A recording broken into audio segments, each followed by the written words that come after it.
Hello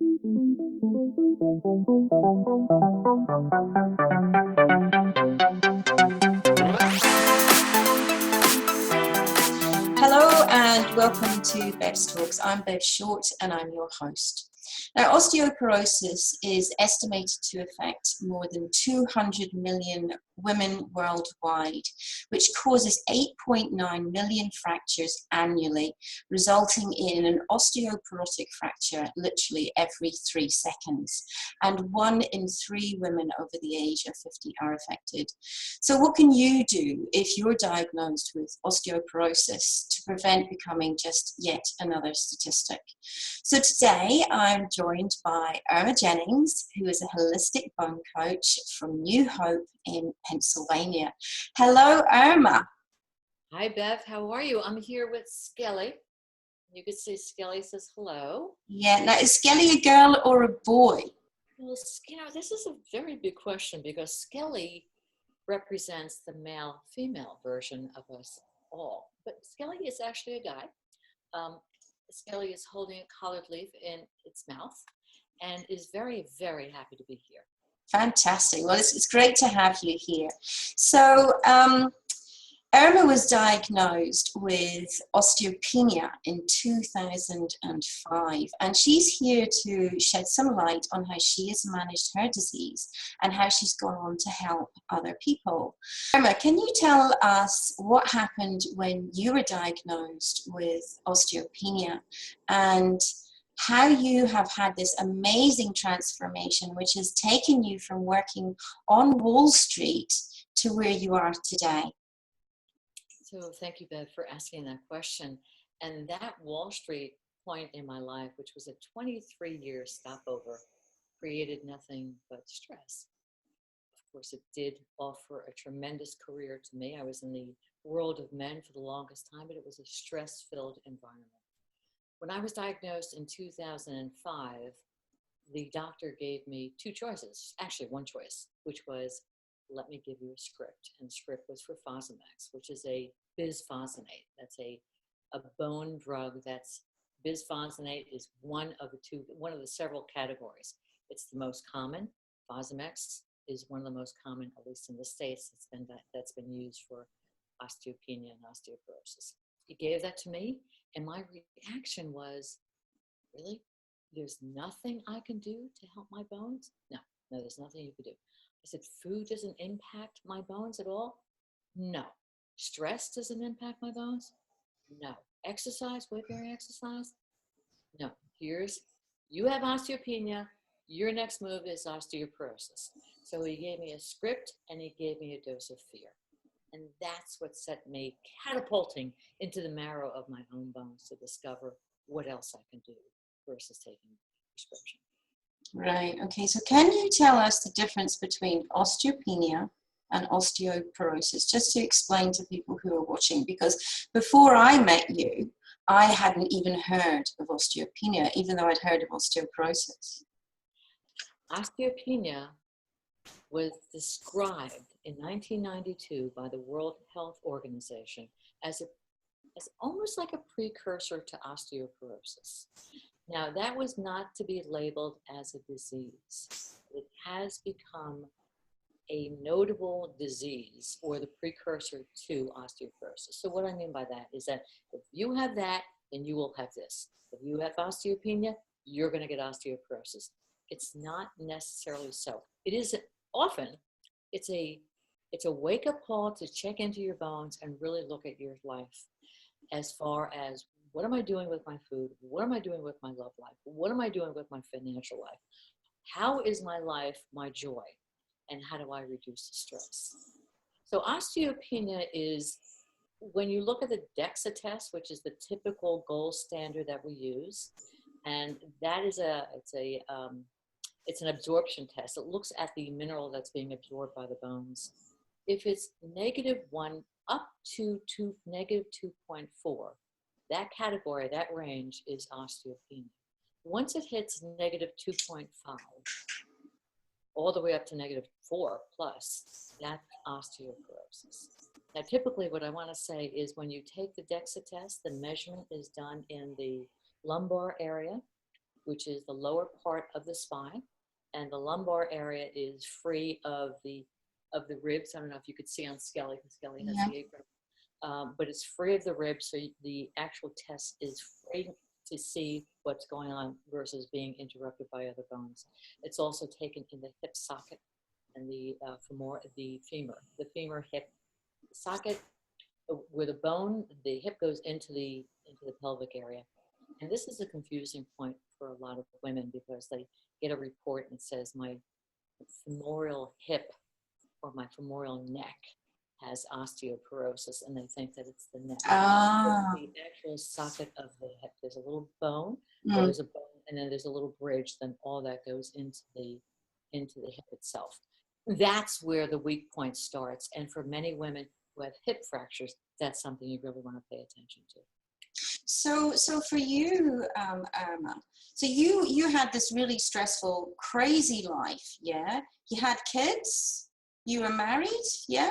What was your life sort of set up? Because you changed your life quite dramatically. So what was apart from the fact that you were diagnosed, right, what was the kind of spur that made you change everything? Everything was out of balance. Right. So I had a child, I had a husband, I had an apartment in New York City. We were living the big life. I was feeding my materialistic life, my retirement account. I was not paying attention to the stress level. So I was having migraine problems. I was developing an ulcer.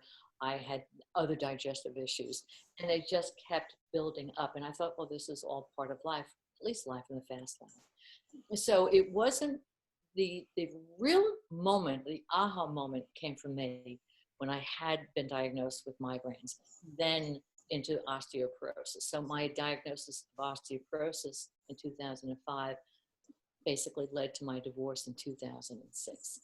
My foundation was crumbling. My bones are my foundation, as they are your foundation.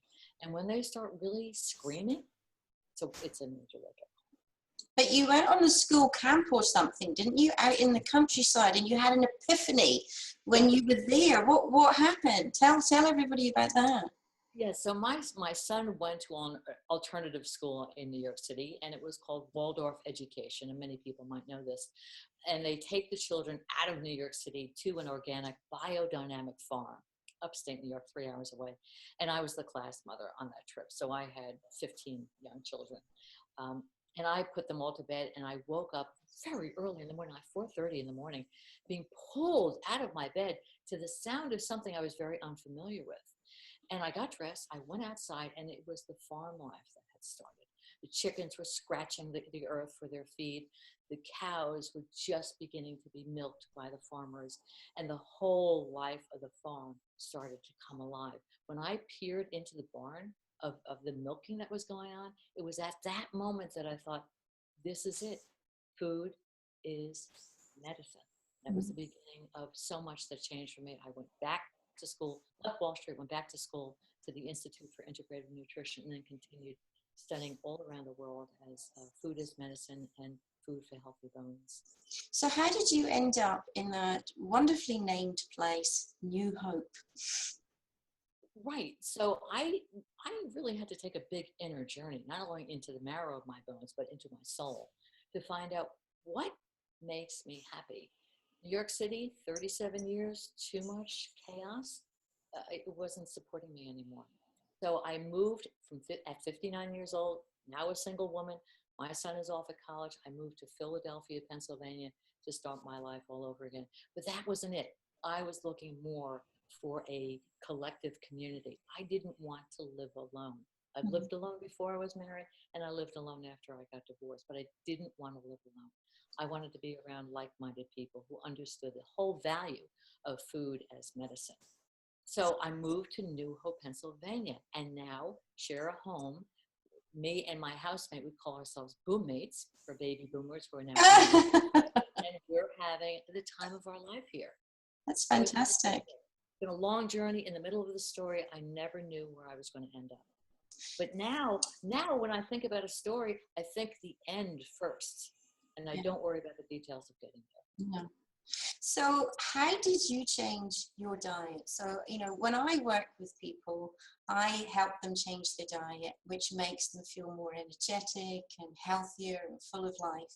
So what changes did you make? And so to tell people out there who have these kinds of diseases and problems that there is hope. Mm-hmm. The protocol in the States was you have to take your calcium supplements, which I was doing regularly. And I'm pretty vigilant to my health care, although it took me a while to get there, but now I'm very vigilant. So I was taking my calcium supplements, and I was thinking that that was enough until I developed problems with calcium supplements. And one of them was calcified breasts, a lump in my thigh, a large lump that developed. I was told nothing but calcification. And then as I started doing studying, and actually a doctor from your neck of the woods, Ian Reed from the University of Auckland, first came out with some of his colleagues to talk about calcium and hardening of the arteries. And that was when I first heard about it from a study point of view. I had read about it a long time ago from people who are looking at food as medicine, as you just can't isolate one particular vitamin or mineral and take it as a supplement. So when you ask what did I change everything in my diet. Sugar was my go-to, was my best friend. I had to eliminate sugar from my diet. Now, I have to say that I still fall back on that, but I know that sugar is a problem for me. I removed the white from my life. So I was wondering what you were talking about then. I understand, all the sort of white flour products and things. Right, the white food. So, and now I don't even have any pasta anymore. If I'm going to have a grain, I'll have quinoa or a brown rice. And I don't do that very often. I tend to be a little bit more paleo. So many vegetables. I have vegetables for breakfast. I'll have eggs and I'll have vegetables inside of it. I will make some sauerkraut or kimchi, a live probiotic that I make at home. So everything has been focused around how can I build my bones. So I do a lot of bone broth, I eat seaweed. And for those that are vegan who are on the call listening to this and they don't eat bone broth, there are many other alternative ways of getting calcium into their bones. And one of them is seaweed. And some vegans have a problem with seaweed, others don't. You can mix seaweed into a regular soup and that you'll get the calcium from that aspect. So why would vegans have a problem with seaweed?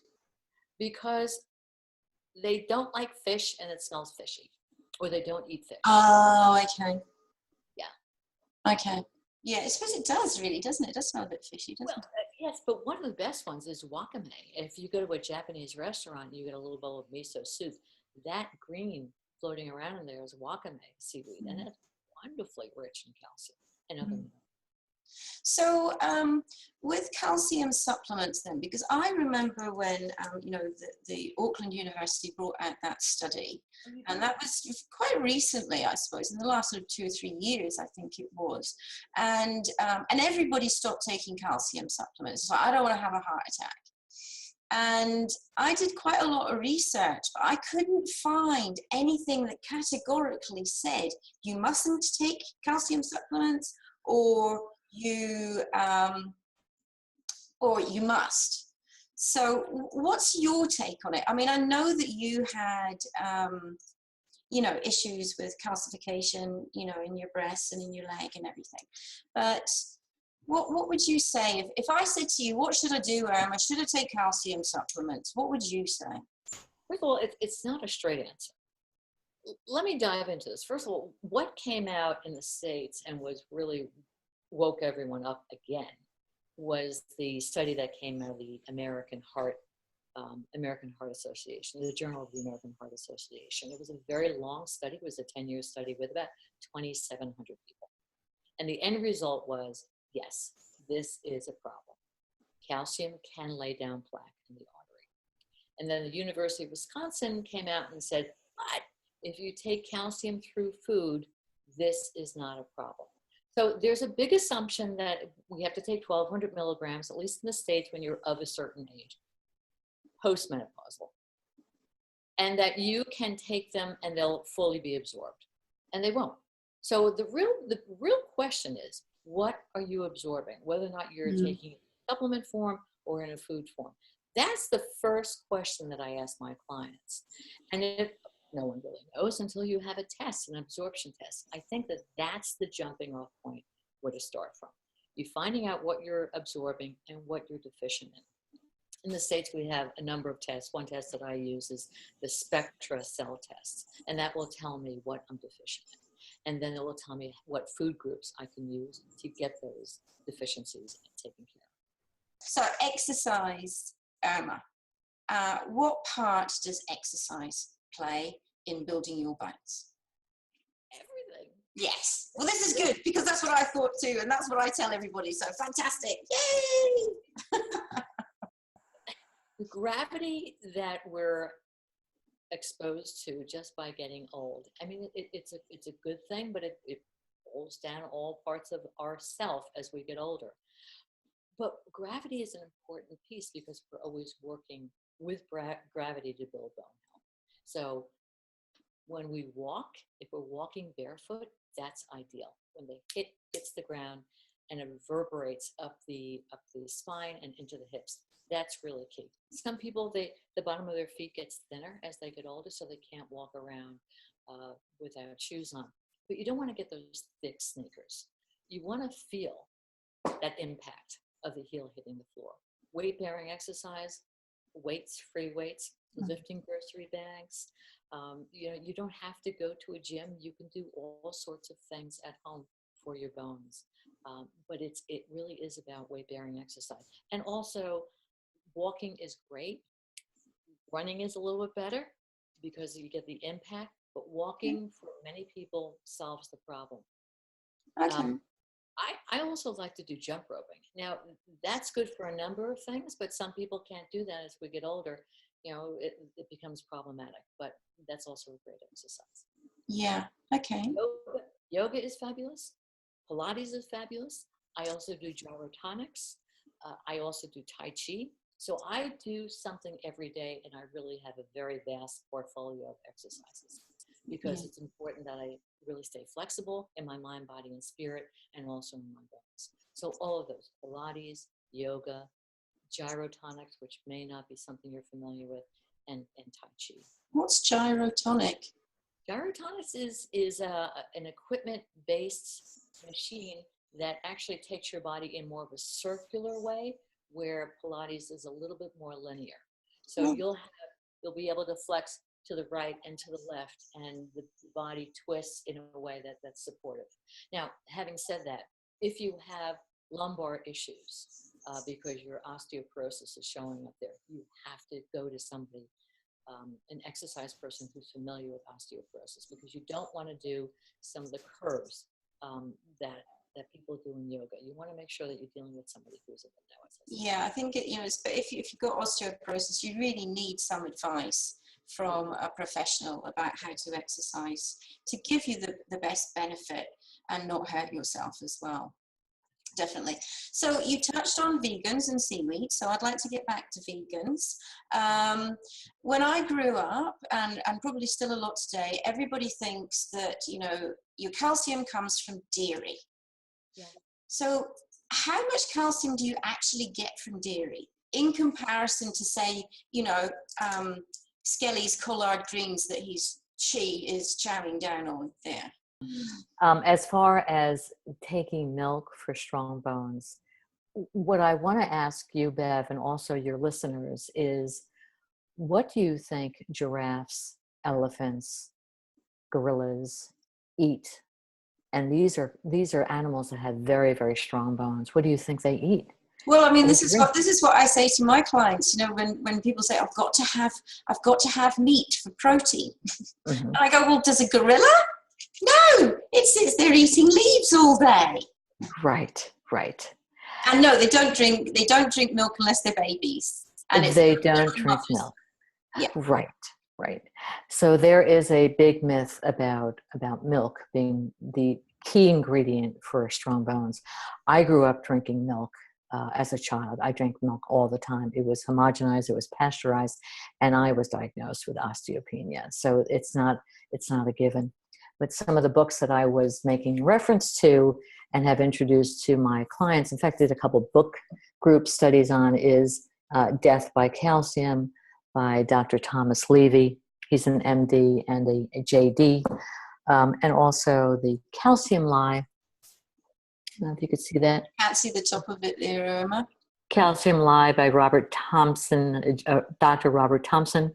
Yeah. And then one of my favorite books as far as my guide into the work that I do is Whole Foods Guide to Stronger Bones by Dr. Anne-Marie Colbin. Yes, she is one amazing woman. So the calcium as far as milk products is not necessarily true. I don't drink milk. If I have a cup of coffee from time to time, I'll do that. But we did talk about yogurt, right? Did we talk about yogurt?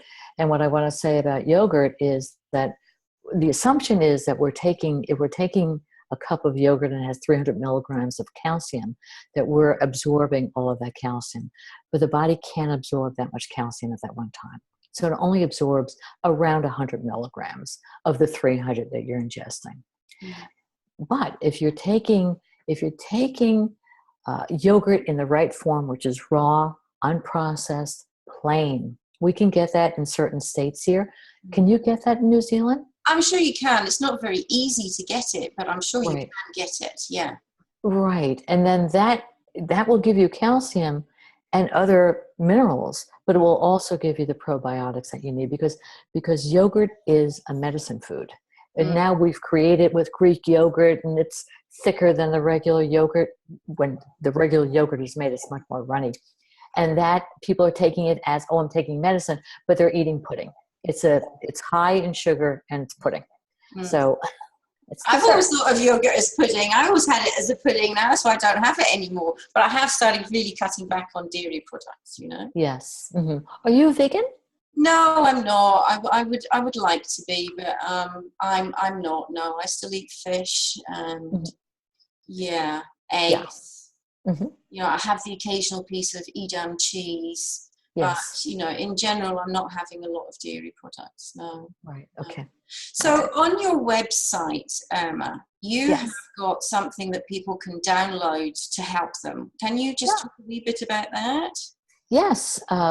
My bone community would welcome you to join, and as a gift to join my community, which means that you will get my monthly newsletter on food for healthy bones. So I write every month. I've been writing since 2010.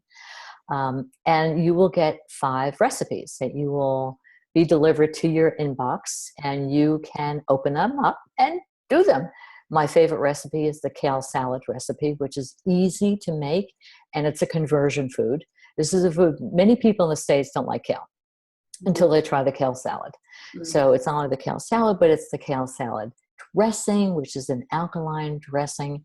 And I do talk about some miso, and it's a wonderful little download. So you get that in your inbox. And what's your website called, Irma? Food for Healthy Bones. Oh, well, that's easy to remember, isn't it? Bones is plural. So Food for Healthy Bones. And that's where you'll find me. And Skelly. Yes, Skelly. Very attractive she is too. I do like her hat. But I think, you know, really for me, you know, listening to you, I mean, everybody that I talk to who has had some kind of issue, like health issue, whether it's my client that had multiple sclerosis or you with your osteopenia, if you go away and you do the research and you look at what you can do personally, there are always things to help you heal, which are over and above what the doctors can give you in the way of drugs. And, you know, I would urge everybody to do this. And, you know, if you need help, because, you know, going on the internet, there's so many different sources. Yeah. You don't know what to read, what to look at. You go to somebody like Irma, right? She's done all the research. She's been there, done it, got the T-shirt.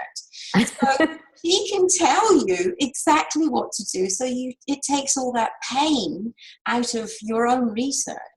You know? Well, and I think you're making a very, very good point, because the 3 things that I want people to walk away with is hire yourself as your own health advocate. Mhm. That means when you're in front of a doctor and they're not listening to you or they're telling you crazy, do this. Goodbye. And then find another doctor. This is what we do in the States. Can you easily do that in New Zealand? I'm sure you can, but I mean, there's lots of listeners from around the world. It's not Yes. just, the States and New Zealand. There's people in Australia, Canada, everywhere. I think if you're not happy with a doctor, you can go and join with another doctor. Yes, Yeah. no doubt. No doubt about it. Yeah. And the other thing is listen to your body. So if your body is giving you signals, and what are signals? Joint pain, headache, brain fog, gas, acid reflux. Now, gas could either be burping or flatulence, depending on what part of the digestive tract is not working well. Mm-hmm. These are signals that you're doing something wrong. So you could start by eliminating some food. And people can email me and talk to me, and we'll talk about the elimination diet, which is probably something you do as well, Bev, right? Yeah, You do the elimination diet? here and there, yeah. Yes, Definitely. yes. Just to say, But listening to your body to see what it's saying. You can ignore it because then it will just get worse, or you can say, okay, here's a signal, here's a sign. And then lastly, feed your bones calcium and mineral-rich foods, whole foods, unprocessed foods. If it comes in a bag, or if there are ingredients in there that you can't read or pronounce, don't buy it. You don't know what you're eating. We want to get rid of chemical. We want to go for the whole foods and chew your food well and take your time and celebrate your temple and live a full life. Well, that's fantastic. Well, thanks so much for coming on, Irma. It's just really, really interesting, and I think reiterates everything that I preach as well about, listening to your body, looking after yourself, fueling yourself in the best way that you possibly can. So if you want to get in touch with Irma, it's www.healthyfoodforbones. Is that correct? No. Oh gosh, I was wrong. Food for Healthy Bones. Foodforhealthybones.com. www.foodforhealthybones.com. That's good. I'm glad you know what it is anyway. Or if they don't want to do that, it's irmajennings.com will also get you to my website. And Irma is IRMA. Yes. Jennings, JENNINGS. And thank you so much, everybody, for watching and listening. If you think this video would be of any use to anybody that you know, then please share it. Get it around. There's so many women out there who need help in this kind of way. So please share the video. Also subscribe to my YouTube channel, because there's lots more interesting Bev's talks on there that can help you and other people. And if you want to find me, you can find me at bevshort.com. So thanks very much, Irma, and thank you everybody for listening, and we'll see you next time. Great work, Bev. Thank you so much for doing it. And you. Bye, everybody.